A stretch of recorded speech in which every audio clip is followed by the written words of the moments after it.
the truth about biodiesel.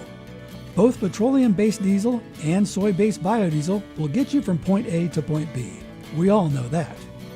The difference is that only biodiesel starts and ends in rural America. Biodiesel starts in our soil.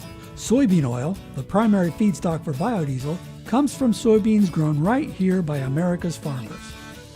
After the soybeans are harvested, they will be crushed and processed into meal and oil at a local crusher. The soybean meal will be used for animal feed, and the oil will be used to make a variety of products, including cooking oil. The excess oil will be taken to a refinery, where it's turned into biodiesel. The oil goes through a chemical reaction when methanol, a catalyst, and heat are added. Glycerin is separated and used for many different uses, including soap and animal feed. Then, the finished biodiesel is blended with diesel fuel and shipped to distributors across the nation. It's then used by retail stations, farm co-ops, municipalities, and more. Even farmers, who help support their soybeans every time they fill their tanks. Then the whole renewable cycle repeats when soybeans are planted again next spring. Biodiesel is a sustainable, environmentally friendly, advanced biofuel.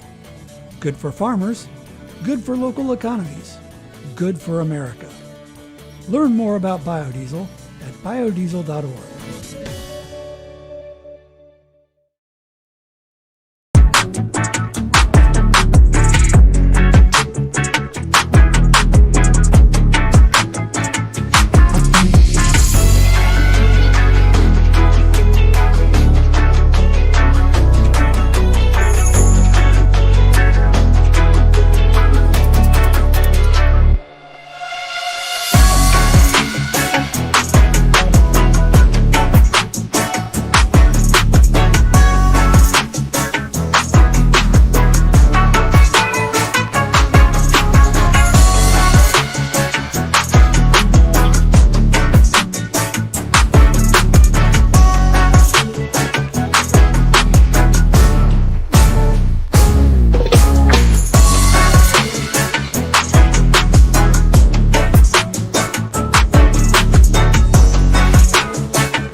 It is feeding time at UK's Research and Education Center in Princeton, and for these young bulls, they are getting soybean hulls in this pellet form after processing.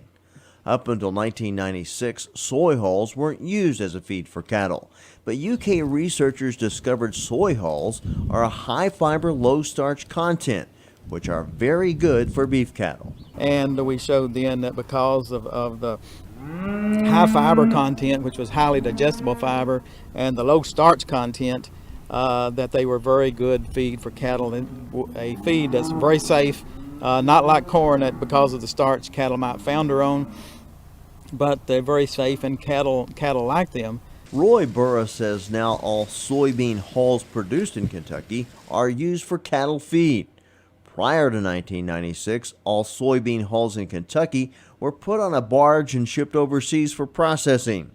Burra says soy hulls could replace corn on a pound-for-pound basis, especially in forage diets. In 1996, no one was using soy hulls at all, and most of the soy hulls that were with the processors were being run out onto a barge and shipped overseas. So it begged the question is, if they were highly digestible, why weren't we using them as cattle feed, and why not locally? 80 million bushels of soybeans are produced each year in Kentucky, and every bushel has 3 pounds of soy hulls, which is a byproduct of soybeans that has now become a co-product in beef production in Kentucky. From the University of Kentucky College of Agriculture, Food and Environment, I'm Jeff Franklin reporting.